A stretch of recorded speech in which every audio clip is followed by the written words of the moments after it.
Hello and welcome to The Ring, Euronews' weekly debate show broadcasting from the European Parliament here in Brussels. I'm Stefan Grobe. On The Ring, elected members of the European Parliament go face to face on some of the biggest issues facing the EU. Today, we're going to talk about the situation that weighs on more and more people in Europe, the housing crisis. Europe's housing crisis is no longer looming. It's already squeezing those least able to afford it, renters and low-income households. Over the past decade, prices have surged while wages have stagnated, leaving millions struggling to afford basic housing. The pressure is especially intense in southern Europe, where rising rents, over-tourism and short-term rentals in cities have pushed locals out, fueling protests and political backlash. At the same time, there is a lack of infrastructure. Countries like Germany and the Netherlands are missing construction targets and deadlines, while waiting lists for social housing keep growing. The European Union is pushing for more investment and simpler rules to boost affordable housing supply, but governments remain divided on how far to go. The crisis is no longer just about housing. It is becoming a test of Europe's economic model and social stability. So who should pay to fix it? And how? A lot to unpack here for our contenders, and here they are. Dirk Gotink, a Dutch MEP from the centre-right European People's Party. He serves in the Committee on Economic and Monetary Affairs and is the Vice Chair of the European Parliament's Special Committee on the Housing Crisis in the EU. Regarding the EPP-led housing report recently adopted by the European Parliament, he said, "The EPP group wants more affordable homes built faster. We need simpler EU rules to cut red tape, speed up permits, and treat housing with the same urgency as defense projects." Maria Ohisalo, a Finnish MEP from the Greens European Free Alliance group. She previously served as Finland's Minister of Environment, managing policy on construction and housing. As an MEP, she's a member of the Special Committee on the Housing Crisis. Critical of the centre-right-backed housing report recently adopted by the European Parliament, she said, "In this report, housing is not considered primarily as a human right and as a cornerstone of dignity, but as a tool that can be used for speculation." So let me welcome to The Ring Dirk Gotink and Maria Ohisalo. Great to have you here. Good to see you. Thanks for the invitation. I think the core question right now is why are housing costs rising faster than wages almost everywhere? One of the key questions is the speculation, financialization of housing market, that homes are not considered primarily as human rights, but as asset classes for big hedge funds, companies, private investors. And then just saying that we should build and get more investors to the market, this will not solve the problem. We need more affordable housing and available housing for everybody. But somebody has to build them, right? Exactly, and this kind of state-sponsored sort of subsidies will only drive up more the prices. We want to fix the problem in the market because building materials are getting very expensive, which is one of the reasons why housing prices go up. But also governments try things like rent controls and all kinds of other demand-stimulating measures that also drive up prices, because what happens if you can get more money from the bank? That is, that the sellers of houses will start increasing their prices. And this is not financial speculators. These are citizens who have paid their entire lives to buy one or maybe a second house, and then you treat them as if they're criminals and if they're not allowed to sell their I did not say that only public investment will solve the problem, but we have no experience of any country in the world that could have solved the housing crisis by only building more private housing. No, we need a mixed model. And also tackling the short-term rentals, which was also in the insert. This is a key question, not only in the southern Europe, but also back home, up north in Rovaniemi, Lapland. This is a place where students can afford to live in the city center anymore because it's packed of short-term rental homes. Well, homes are being built as we speak, not only at the places where we need them most. Why is that so? Well, the problem with Europe is that there's no one-size-fits-all. That's why we cannot have one single policy on housing, and we don't want that. Because local authorities like mayors and municipalities, but also regional authorities, they need to be on the front line of solving the housing crisis. In Europe, we can help them. We can help them with things like what I said, making sure that the market for building materials works, changing state aid rules, because indeed we need a mixed approach of public and private investment, so that we can also invest in middle class affordable housing. Because your introduction said it was mostly the lower salaries that had problems, lower income groups, but in fact it has become a generalized middle income crisis in Europe. The problem is that we also have a lot of vacant homes around Europe, especially the ones that are used for speculative reasons. And this is where the governments can step in. EU can actually be there to inform the governments to maybe introduce vacancy taxes, maybe introduce different taxes for speed up sellings, so that you should maybe maintain the home for 2 years or 3 years and then after that sell it. Then one problem is also that when we then state-subsidize affordable housing, after 20, 30 years, these homes are actually sold into the market. And this is also a huge problem, so that when state is subsidizing something, they should maintain affordable and they should maintain state subsidized. The housing crisis has been a long time coming. We know this for years, and it has only gotten worse. Why hasn't been done anything? Well, because the challenge is also very big. Demographic change in Europe is very large. The influx of also people from around the world is significant, especially in certain countries.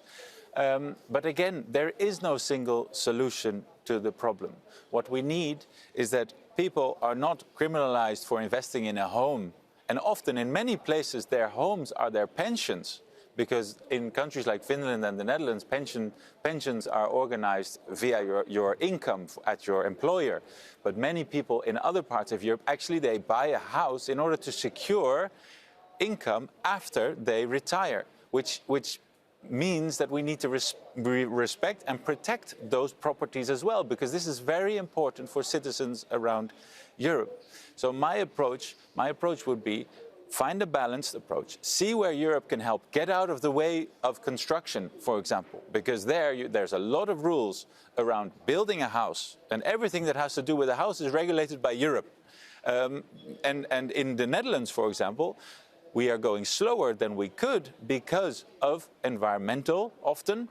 And it's not because I'm against the environment. No, it's because I want to build houses. I guess there's more red tape than just environmental, right? But to be honest, in the report that we were writing in the European Parliament on housing crisis, EPP was willing to cut Birds and Habitats Directive, nature restoration legislation, energy efficiency legislation, very important tools to tackle the climate crisis, the biodiversity crisis at the same time when we need to tackle the housing crisis. So this is really a problem that we are backing in these big ecological crises at the same time. Only by saying that we need more simplification and we need more cutting the red tape, this will not solve.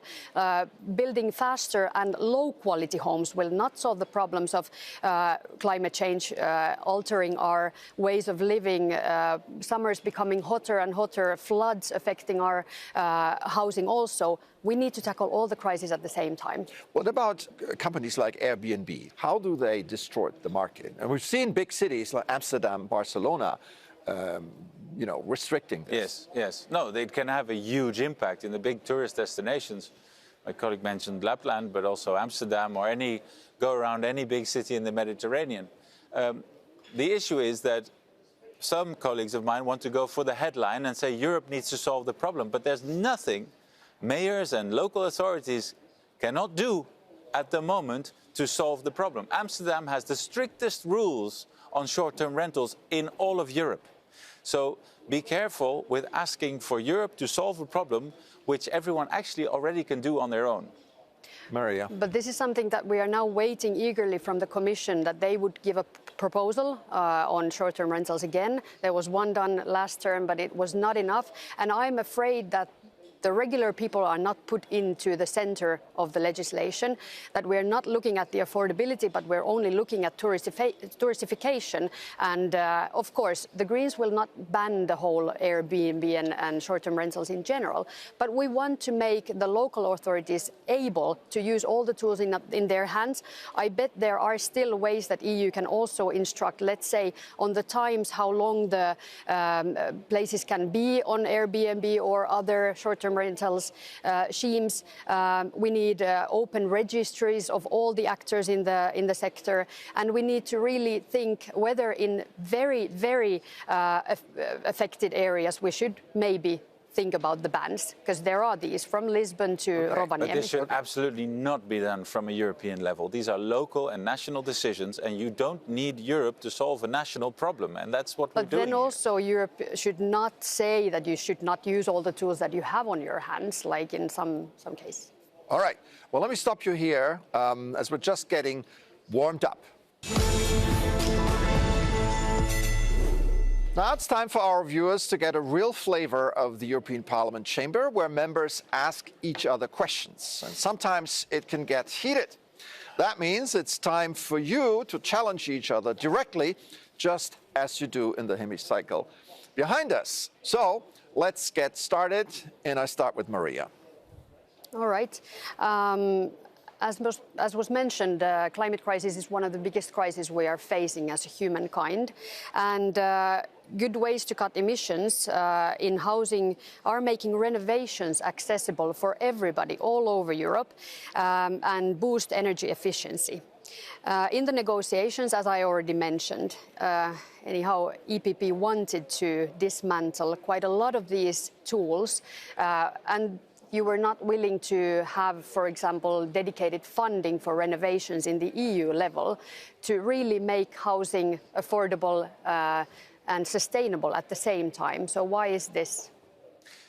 Well, to be fair, at the moment from, for example, the Recovery Fund money and also from the current MFF, which has opened up, for example, the cohesion funds for investments in housing, there is never been more European money going into housing investments than at the moment. And that is because the EPP has been pushing this agenda for a long time.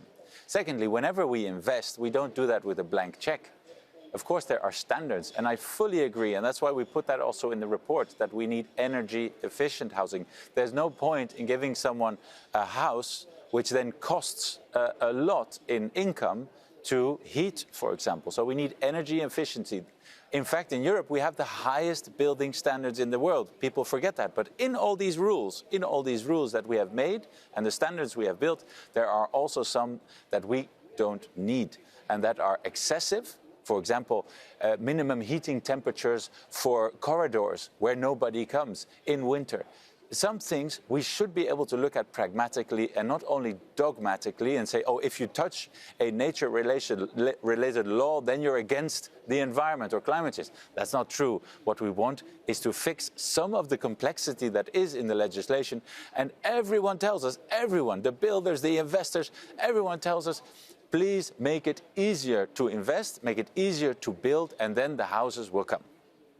No one is against cutting the unnecessary red tape, but then when it really comes to just building faster, just building lower quality, it will not solve the biggest crisis we have on our hands. Okay, short comment, but now your question to Maria. Well, my question would be about this approach. What we urgently need is a simplification package from the Commission about the rules and laws that have to do with building houses or the environment around the houses. So the soil, the air quality, the water quality, everything that has to do there, and even Nature 2000, yes, the Habitat Directive. These are things where you can make targeted simplifications in order to solve a basic problem that has in fact to do with the dignity of people, and that is building houses, making sure that everyone has a house and a roof over their head. And why can you not simply talk with us on that issue? If I'm pragmatically giving you the answer from this house, the reality here is that EPP quite often tends to choose the cooperation with the far-right parties in this House, not the so-called von der Leyen majority with EPP, S&D, Renew and the Greens, which was very good on the previous mandate. And now suddenly EPP has this huge wave of simplification and everything just has to deal with cutting the red tape and so on. And this really has led to problems if in this House, if Commission gives something here and suddenly EPP here chooses the cooperation with far-right, then we will see dismantling of all these really important legislation. Not only fixes here and there, but it will dismantle the big picture of our nature protection, climate actions here. So what we see is that my colleague moves away from solving the problem for people and starts talking about the political games here in the European Parliament. That is a big mistake, big mistake. Are you going away? What we should put at the center is trying to solve the problem. In the EPP group, many of my colleagues voted in favor of all the laws that you mentioned. They are not in favor of dismantling all of it. So stop making that kind of narrative basically mainstream, because it is not. You will find that we voted also in favor of the climate targets. We voted for a lot of the important things that you're referring to. So don't tell us that we want to dismantle it. What we want, and also looking at the outside world, I mean, we are not living in a bubble. Our global competition is killing our economy. Yes, it is affecting how much money we have, for example, to invest in housing. We need to get our act together. This is a very disruptive period of history for us. Of course, we have climate change, but we're also fighting for economic survival in the world. Yes, and regarding this, if we want to see housing crisis as a real European crisis, then everybody should be involved as actors. It should be the European Union level, the institutions, EIB. It should be the member states, national governments and the municipalities. And maybe we should talk about the deficit rules. And what if you said that housing should be dealt together in a similar way than defense is dealt in the European Union level? So would you then agree that we would exclude housing actions from the deficit rules as we've done for the defense questions? No, on those fiscal issues, I even think that on defense it is not helpful, because the markets, they don't care if Brussels give exceptions or they think, oh no, you can make more deficits. The markets look at your ability to pay back. But the member states are interested in that, and now many countries are not building enough affordable housing. Thank you both so far. I think we've heard your arguments very clear. Thank you very much.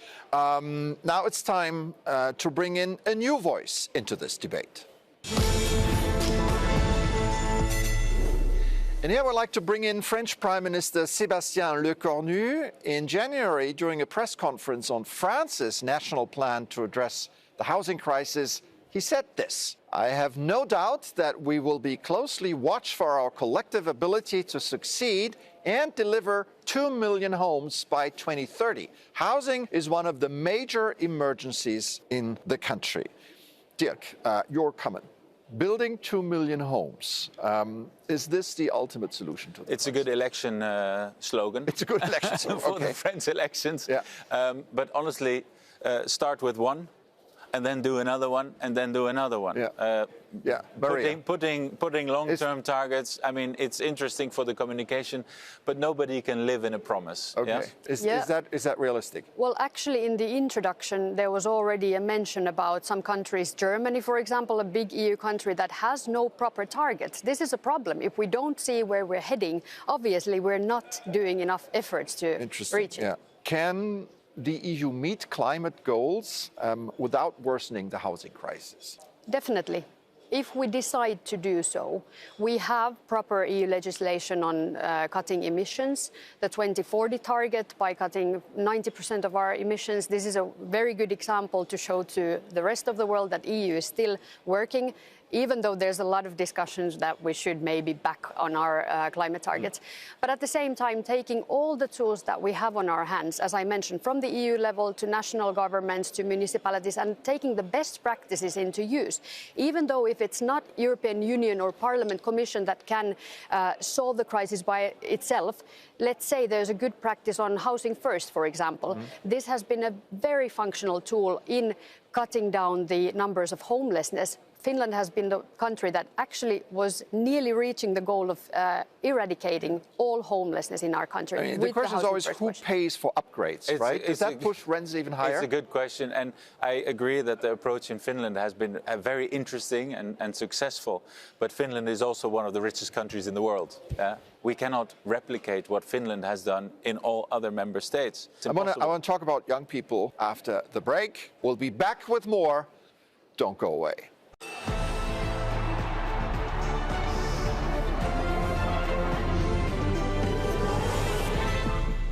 Welcome back to The Ring, Euronews' weekly debate show. I'm Stefan Grob, and I'm joined by Dirk Gotink from the European People's Party from the Netherlands and Maria Ohisalo from the Greens from Finland. In this edition, our guests are debating Europe's housing crisis, and I'd like to bring in some numbers from Eurostat. Roughly 1/3, 30% of income is now spent on housing in southern Europe. Around 80% of low-income households in Greece are overburdened by housing costs. Then between 65 and 70% of young adults in Italy still live with their parents. 26 years is the average age Europeans leave home, but 30 plus in southern Europe. I promise we talk about young people. They are under pressure for various reasons here. What do you tell them when they say, I can't find an apartment, I have to stay with my parents, I want to move on? What do you tell them? I tell them that in the European Union level and also in the member states, the Greens are fighting in order to get the homes more affordable for everybody. If it's not the first-time buyers, not too many people can afford to buy their own homes before they are 30 or something more, but at least to be able to rent. And right now, the problems are in the speculation, in the market where big companies are taking over. It's not often the people who might own even a couple of or even more homes. That's not the problem, the small-scale investors, but the big investors. The lack of willingness in the European Union level to tackle the short-term rentals crisis we have in many countries, and the lack of willingness to really invest in public, public affordable housing in all the member states and take the best practices into use. So we're working on this. What about this lack of willingness that she is mentioning? Well, I think the housing crisis is in the top 3 political topics in every member state in Europe. So there's not a single politician that is not aware that this is one of the main challenges of the future. And especially if we want to give a bit of hope and perspective to the young generation. In the Netherlands, you need to have, if you want to buy, you need to have 90,000 euros in cash, minimum, to be able to get on the buying market. Which is crazy. Normally, a student probably has more debt coming out of university than they have cash on their bank account. So it's not realistic, and it's unfair because parents, rich parents of children that get on the market will get an advantage over the ones that have less financial abilities. One problem is homelessness. And what we're seeing that homelessness is on the rise in Europe, even in some of the richest countries. And that the people who are affected by this, sometimes they have jobs, but they just cannot afford an apartment. How are we going to tackle this? It has a lot to do with accessibility of areas with more affordable housing, because one of the issues we see everywhere is that in the capital of your country, it's almost impossible to buy or rent anymore. So you see younger families, for example, going out into the periphery cities. And if these cities are not well connected with train or road connections, then obviously it is much more difficult. Is housing a social good or a market commodity? Both. It should be a human right. And we cannot live in human rights. While tackling homelessness, housing first principle is the key to solve it.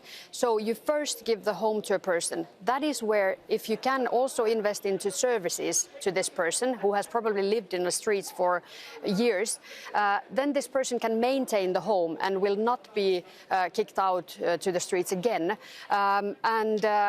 If we just wait for the person first to get rid of their substance abuse problems or get a job from the street, this will not happen. So give the home first, and this will solve the whole problem. Okay, now we're going to move on, and it's time for our fifth and final round. We want to do something different here. I'm going to ask you a set of questions, and you can only answer with a yes or no, if that's okay. Can the EU meaningfully act when housing policy is mostly national or local? Yes. Dirk? Yes? Yes, definitely. Okay. Should Brussels take a stronger coordinating or funding role? Yes. Yes. Funding, yes. Coordinating, no. No. Should governments impose strict rent controls to limit price increase? Show me where it worked. We have different opinions about this in our political group here in the Parliament. Personally, I would say no. No. Should foreign investors face limits or bans on buying residential property? Yes, definitely. Yeah, we can talk about it. Okay, I take this as a yes. Should zoning laws be relaxed to allow denser construction in urban areas? Yes. It depends on the set of other legislation also when it comes to nature, climate and so on. So Rather no? rather no. Okay. Should vacant properties be taxed or expropriated to bring them onto the market? Yes. In highly populated urban areas, if you leave properties vacant for too long, I would say personally, yes, you need to be able to nudge the So property the back onto authorities the should market. ask what's going on here. And We already have that possibility in the Netherlands in some places, Okay. and I think you can think about that. But it's not Europe deciding that. Yeah. It's the national authority. of course. Should the EU allow more public spending and debt to build social housing? Well, that is what's being done now in a limited way. So that's a yes. Yes. Yes. Should home ownership be actively promoted, or should policy accept a long-term shift towards renting? We need both. Home ownership is the basis for people's stability in life, and yes, it should be promoted. Good. All right, last question. Have you agreed with anything you've heard from your opponent today? Yeah. Yeah. Yeah, the Quite housing many- first. In Finland, it's a very successful approach. Okay. And I agree that a lot of the problems people are faced with cannot be solved if someone is on the streets and they need simply a roof over their heads. Okay. I really like the fact that you want to see defense and housing crisis on the same level. I really want to see this switch in the narrative in the whole European Union level. And that final answer brings us to the end of this edition of The Ring. Thanks to our audience at home. If you like, you can continue the conversation by sending us your comments to thering@euronews.com. That's it for today. I'm Stefan Grobe. Take care and see you soon on Euronews.